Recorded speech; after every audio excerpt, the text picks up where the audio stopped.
သူတို့မောင်နှမ9ယောက်ရှိတယ်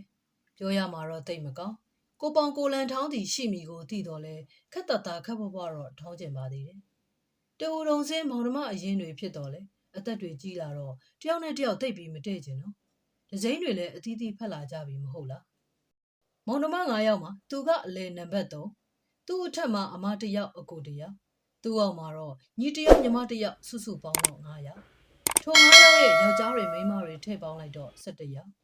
တကယ်က10ယောက်သာဖြစ်တဲ့တော့လေသူ့ညီကမိန်းမ2ယောက်ယူထားသောကြောင့်1ယောက်ထပ်တိုးပြီး17ယောက်ဖြစ်သွားခြင်းဖြစ်ပါတယ်ထို17ယောက်ကဗဇက်17ပေါက်လေသံ17မျိုးထွက်လေတယ်မယားညီကိုချင်းလင်ညီမချင်းချင်းရောက်ဖချင်းရောင်းမချင်းစကားပြောအစင်မပြေမကျေနပ်တာလေးတွေရှိသည်မှအစတခါတရံတော့မောင်နှမချင်းပင်ခက်တန်းတန်းဖြစ်ခြင်းနဲ့သူကတော့9ယောက်တွင်အလယ်နေရာရထားသူမို့အကြီး2ယောက်နဲ့လည်းမတွဲပြီအငယ်2ယောက်နဲ့လည်းမတွဲပြီကြားရင်ချောင်နေလေတယ်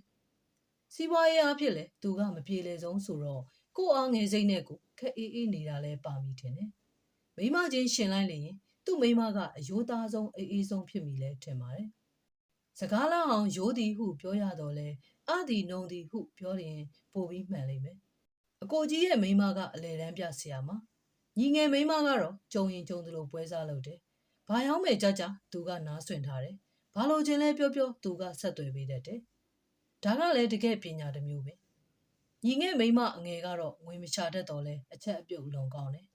ကြက်တမဲတွေကိုစီပြန်ဟင်းအစိမ်းကျော်12မျိုးဟင်းကြိုရအောင်ချက်တတ်တယ်ကို့အင်ကြီးကိုလည်းချုပ်ဝစ်တတ်သေးတယ်လင်းလူဘက်ချင်းဆိုတော့အကြီးနဲ့အငယ်တခါတရံတက်ကြပုတ်ကြတော့လဲတခါတရံတော့အကြီးအတွက်အင်ကြီးကိုအငယ်ကအကြအနချုပ်ပေးတတ်လေတယ်မိမကရှစ်ဆက်ကကျင်ကျင်လဲနေတာဟုအကိုကြီးမိမကညီငယ်မိမအကြီးကိုကွယ်ရမှာမှတ်ချက်ချဘူးတယ်ဆီယာမမပိတဘူးပဲဆိုရှစ်ဆက်ကကျင်ကျင်လဲပဲဆိုသူတို့ဝင်ငွေအသီးသီးရှာတတ်ကြတော့ဝက်သားတစ်ပိတ်တာစီတစ်ပိတ်တာစံတတင်းဈေးတွေကိုရှင်ဆိုင်နိုင်ကြသည်ကတော့အမှန်ပဲခက်တီကအိမ်ကမိမအကိုကြီးမိမလိုလဲပွဲရမဟုတ်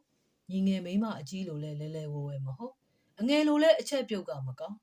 အိမ်မှာကုံစုံတန်လေးဖွင့်တော့ကလည်းမမှန်ကန်ကန်တွက်ချက်ငွေမအန်တဲ့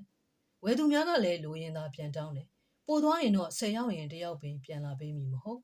ဒီလိုနဲ့ပဲအရင်ပြုတ်ခဲ့ရလေတဲ့သူ့ရဲ့လကရှိနေတော့လေသားသမီးက3ယောက်သူတို့က2ယောက်ဆိုတော့မိမကအပြိုဘဝကချက်သားဝက်သားချက်တက်ခဲ့ရင်တော့မေ့ပြီထင်ပါအပေါ်ဝင်ငွေမရှိပါပဲလေချက်သားမှချက်ချင်တဲ့မိမနဲ့ရရင်လဲအခက်သားပဲမဟုတ်လားဒီတော့မိမမချက်တက်တာကိုပင်ကြံဖန်ပြီးကိုဘဝကိုကျင့်တတ်နေရလေတယ်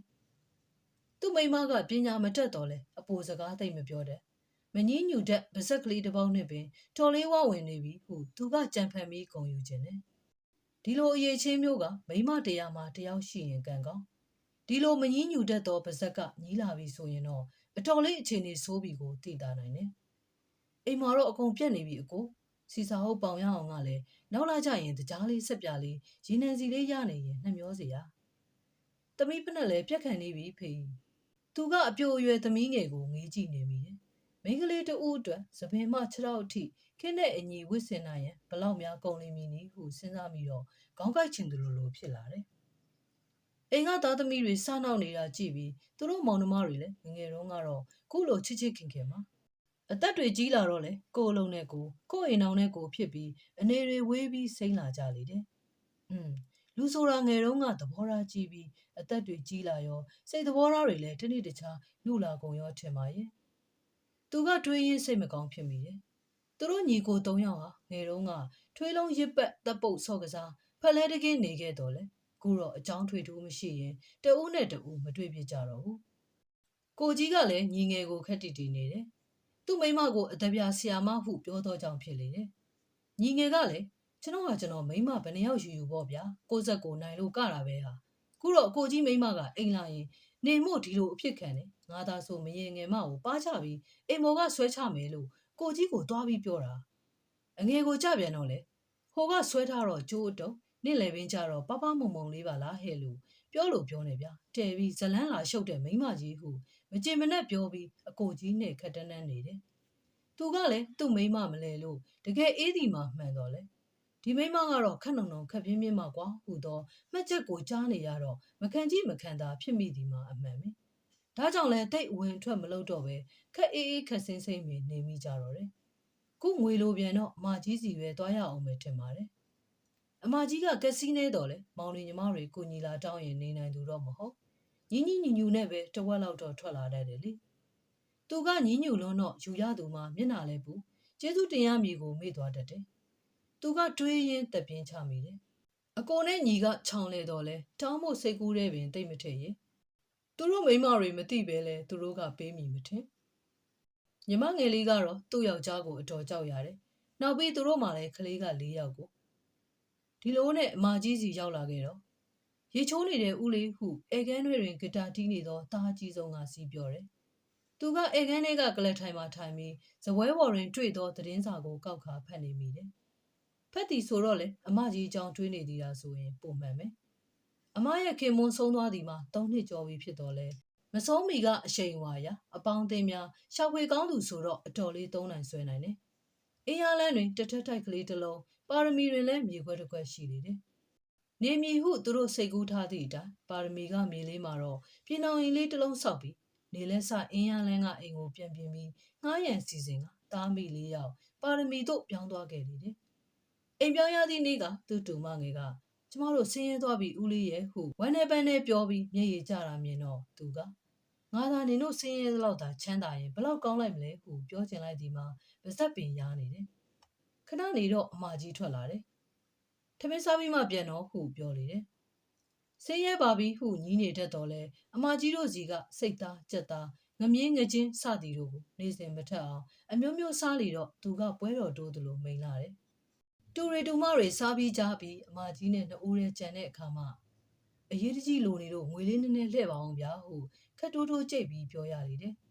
သူရောက်လာတဲ့ကငွေလိုပြန်ပြီးထင်ပါရဲ့ဟုတွေးမိပြီးဖြစ်သောကြောင့်အမကြီးကတပြင်းလေးမတိမတာချတယ်နင်တို့အားလုံးကငါ့ကိုတထေးလို့ထင်ကြတယ်ငါမှတလားတလားအလင်းမီအောင်မနှဲတုံးနေရတာအိမ်ကြီးကသေးတာမဟုတ်ဘူးဟဲ့နင့်တူအကြီးကောင်ကစတူဒီယိုအဆိုတော်ဖြစ်ချင်လို့တဲ့ငွေထုတ်ပေးဖို့အရေးဆိုနေတယ်အငယ်ကောင်ကြတော့လေကားစီးကျင်လို့တယ်လေ။အော်သားသမီး3ယောက်ရှိတော့ကုံစရာကအမျိုးမျိုးပဲငါမှလည်းဝင်ငွေနဲ့ထွက်ငွေမျှတာမဟုတ်ဘူးဟဲ့။မနေ့တုန်းကတော့မိမျိုးလာသေးတယ်။ဟုတ်လား။မိမျိုးသည်သူတို့ညီမအငယ်ဆုံးဖြစ်လေတယ်။သူ့ယောက်ျားကားမောင်းရင်တိုက်မိလို့တယ်လေ။ဗျာလူထိသွားသေးလား။လူတော့မထိဘူးငွေလိုလို့တယ်လားတောင်းတာ။ဒါနဲ့ပေးလိုက်ရရောလား။မပေးလို့ဘယ်ဖြစ်မလဲဟဲ့ပေးရတာပေါ့။ကိုတိုးမိမကလည်းခဏခဏလာတယ်ဟဲ့အကြီးမလားသူပေါ့စွန်ကြွေးရှိလို့ဟိုဟာလာငါဒီဟာလာငါနဲ့ပြောရင်လည်းမကောင်းဘူးထမိန်ငားသွားရင်လည်းဟင်းဖိတ်လို့ဖိတ်စီစွန်းလို့စွန်းပြီးမှပြန်ပေးတာရင်တို့ကြတော့လေကြိုးကြိုးလာတယ်ကိုကပြောရင်ငတိုးကသူ့မိမရှိကလက်သီးလက်မောင်းတန်းအောင်မှာကျွန်တော်တို့ကိုလည်းလူရည်မလဲဘူးအသလေးနာသလေးနဲ့မပြောသွားဘူးလားအိုးစိတ်ဆိုးမနေနဲ့သူ့ဝတီတိုင်းပဲဟာစိတ်မဆိုးနဲ့ပြောမှစိတ်ဆိုးကျင်လာတယ်မောင်နှမတွေစုံပြီးရင်သူတို့လင်မယားကိုမိမရောယောက်ျားရောခက်ညက်ညက်မှဟုပြောဆိုကြမည်ကိုစိတ်ကူးနဲ့သိနေသောကြောင့်ဖြစ်လေတယ်။အကိုတို့မောင်နှမတွေကလည်းအသက်50ကျော်နေပြီဒီအရွယ်မှာချစ်ချစ်ခင်ခင်နေတဲ့နာပေါ့။သူ့မိမပြောတော့စိတ်မကောင်းဖြစ်ရတယ်။အချိန်တွေကုန်တာသိမ့်မြန်နဲ့အကိုရဲ့ဘာလို့နဲ့ကျမတို့အသက်တွေပဲ50နာကက်နေပြီမဟုတ်လား။ဥပုံမဆောက်တရားမထိုင်နိုင်သေးရင်တော့ဒေါသစိတ်လေးလျှော့ဖို့ကောင်းပြီနော်။တင်မင်းဆိုတာအချိန်မရွေးရောက်လာတတ်တာ။မိမပြောမှတတိထားမိတယ်။အခုနေများငါသေးသွားရင်ငါနောက်ကိုပါစရာဘာကုသို့မှမရှိပါလား။ရုတ်တရက်တွေးမိပြီးချွေးပြန်လာလေတယ်။အသက်တာ50နီးလာတော့လဲဘာကုသို့မှမှတ်မရမလုံးမိခဲ့။အသက်တွေလည်းကြီးလာပြီမောင်နှမအချင်းချင်းချစ်စရာလေးတွေတွေးပြီးနေကြပါလား။သူ့မိမကိုအပြင်းအနှုံဟုဆိုတော့လဲဒီလိုအဖိုးတန်စကားကိုတော့သူ့မိမကလွဲပြီးထိုမိမတွေပြောတတ်လိမ့်မည်မထင်။အေးကွာကိုတို့စူးစမ်းကြည့်အောင်မယ်စူးစမ်းဆိုမြင်မြန်စူးစမ်းအသက်တွေလည်းကြီးလာပြီတော့ငါမသေးခင်တော့မောင်နှမတွေစီးလုံးရမှာပေါ့ဟုတ်ဘူးလားငါမှလည်းဒီပြင်းကုသိုလ်မရှိတာနဲ့ဒီကုသိုလ်ကိုပဲနောက်ဘဝအထိယူသွားရမှာသူကအပြောင်ပြက်ပြောရင်းရင်မိတယ်သူတို့ကသာတေမင်းကိုမေ့ထားတော့လေတေမင်းကမမေ့သည်ကိုသိတာပဲစံတော်လည်းမကွေးမီကွေးတော်လည်းမဆန့်မီဟူသောဖျားစကားကိုလည်းသိတာပဲထိုစကားများကသူများအတွက်ဖြစ်ပြီးသူနဲ့မဆိုင်တယ်လို့ထင်ခဲ့မိတယ်ဘာပြောရဲဟဲအကိုကြီးသည်သူ့လက်ထဲမှတယ်လီဖုန်းကွက်ကိုနားမခွာရင်းမယုံနိုင်တယ်လို့ရက်နေမိတယ်ဖ ဘာဖြစ်လို့လဲမောင်ကိုစိုးဆုံးပြီတဲ့ဟော့တော့ရုတ်တရက်ဒိုးများကမခိုင်တော့သလိုကျမ်းပေါ်ထိုင်ချကနိုင်ရန်ကိုမိထားလိုက်တယ်မောင်တတိထားမိမကသူ့မူးမှစိုးရင်သောအခါမှခေါင်းထဲတွင်တရိပ်ရိပ်မူးလာသလိုရှိတယ်ကိုစိုးနဲ့မတွေ့ဖြစ်သည်မှာတလနီးပါးရှိနေပြီကိုတတိရတယ်နောက်ဆုံးတွေ့ခဲ့သည်ကတငယ်ချင်းတူရဲ့သားရှင်ပြူမှာဖြစ်လေတယ်အလူရင်ဆုံမိကြလေတယ်ကိုစိုးဝစ်ထားသောတိုက်ပုံလေးမှာအတော်လေးနွမ်းနေသည်ကိုတတိထားလိုက်မိတယ်သူလည်းတိုက်ပုံကောင်းမရှိဘူးထင်တယ်ငါမှနည်းနည်းကြက်နေတဲ့တိုက်ပုံလေးဆိုရင်တော်မယ်ထင်တယ်ဟုစိတ်ကူးမိလိုက်တယ်အိမ်ရောက်တော့ဘီရိုထဲကတိုက်ပုံလေးထုတ်ကကိုစိုးတိုက်ပုံကနွမ်းနေပြီခင်တတိထားမိလားမောင်းတိုက်ပုံလေးပေးလိုက်ရင်ကောင်းမလားလို့စကားဆကြည့်တယ်ထိုအခါမိမကလှည့်ကြည့်ကဒီတိုက်ပုံကအဟောင်းကြီးမောင်ရဲ့နောက်ပြီးမောင်သားကြီးနဲ့မကြခင်တော်လာတော့မှသားကတအားထွားနေတာလေမောင်မြင်သားနဲ့မောင်ညီကိုပေးချင်ရင်အသက်တစ်ထည်ဝယ်ပေးလိုက်ဟုပြောလေတယ်သူကလည်းအေးဟုခေါင်းညိတ်ခဲ့တယ်ဒီလိုနဲ့အဟောင်းလည်းမပေးအသက်လည်းမပေးပြတော့အခုတော့သူပေးချင်လို့သွားပေးလို့ပဲမရတော့ဘူးဩငါညီလေးတည်ပြီတဲ့မောင်ကြီးတတိထားနော်သူ့မိမအတန်ချိုကနားထဲဝင်လာပြန်ပြီအလကားမိမငါ့ကိုကြိုးဆွဲနေတာဟုဒေါသနဲ့တွေးမိတယ်ကိုစိုးရီငါညီမင်းကငါ့ကိုပညာတတ်မိမရတော့အကုတ်ကိုကြိုးဆွဲနိုင်တာပေါ့လို့ပြောတော့ငါမင်းကိုစိတ်ဆိုးပြီး3လလောက်စကားမပြောဘဲနေခဲ့တယ်နော်အခုတော့ငါခေါ်လို့တော့မင်းကထူးနိုင်အောင်မလားဟင်ကြေကွဲစိတ်ကစိုးနေလာတယ်မျက်လုံးမိတ်ထားတော့လဲမျက်ရည်များကျလို့လာတယ်ဟဲအမကြီးမိမျိုးဟင်အမကြီးဘာဖြစ်နေတာလဲငဆိုးသေးပြီတဲ့ဟင်ညီမလက်ကထမင်းစလုံးလေးလွတ်ကျသွားတယ်တုံရင်စွာတက်လာတော့အမရဲ့လက်ကိုထမင်းတွေဟင်းတွေပေးချန်နေသောလက်နဲ့စုပ်ကန်လိုက်တယ်မနေ့တော့ကတော့အိမ်ကိုလာသေးတယ်မိမျိုးရဲ့နေ့ကိုလူရိုးလူနှုံကြီးလေခုမနေ့တော့ရုံးမှမိုးလဲပြီးဆေးရုံတော့မရောက်ဘူးအသက်ပါပျောက်သွားပါလေရောလားမနေ့တုန်းကတော့မျက်နာလေးညှိုးလို့ပြန်ကန်ကြီးကြကျေးဇူးပါအမရဲ့ဒီငွေမရရင်ကျွန်တော်စီစာအုပ်ပေါင်ရတော့မှာလို့ပြောတာငါကအေးဆေးငွေမထုတ်ပေးပဲသူစိတ်မချမ်းသာအောင်ညှဉ်းညူပြလိုက်သေးတာစိတ်သားရင်းလေးနဲ့ထမင်းစားကောင်းလိုက်တာတဲ့သူ့ပကံနဲ့ဟင်းနေနေတာမြင်ရတာနဲ့ညနေစာမလောက်မှဆိုလို့ငါကထပ်မထည့်ပေးမိဘူးအမကြီးပြောနေတာနားထောင်ရင်းအပူလုံးဆို့တက်လာတယ်ငယ်ကချောင်းနေတော့ကကို့အတန်းထဲတွေမနေပဲအကိုဆိုးရဲ့အတန်းထဲသွားငိုနေတတ်တာကိုသတိရမိတယ်အကိုဆိုးကသူ့ကိုမနိုင်မနှင်းပွေ့ချီရင်းပြန်ပြီးပို့တတ်တယ်မုတ်တွေလဲလာကျွေးတတ်တယ်သူ့ကိုဒီလိုချစ်ခင်ကျင်နာတဲ့အကိုကအခုတော့မရှိတော့ဘူးသူကအမကြီးကိုတအားဖက်ခါချူချူပါအောင်ငိုမိတော့တယ်အကိုလေးရဲ့တို့မောင်နှမတွေချစ်ခင်နေရအောင်မသေးပါနဲ့အောင်လားအကိုရဲ့တေချင်းတရားရဲ့မြန်ဆန်ပုံကိုမြင်လိုက်ရတော့ကိုတိုးတုံလုံးနေမိတယ်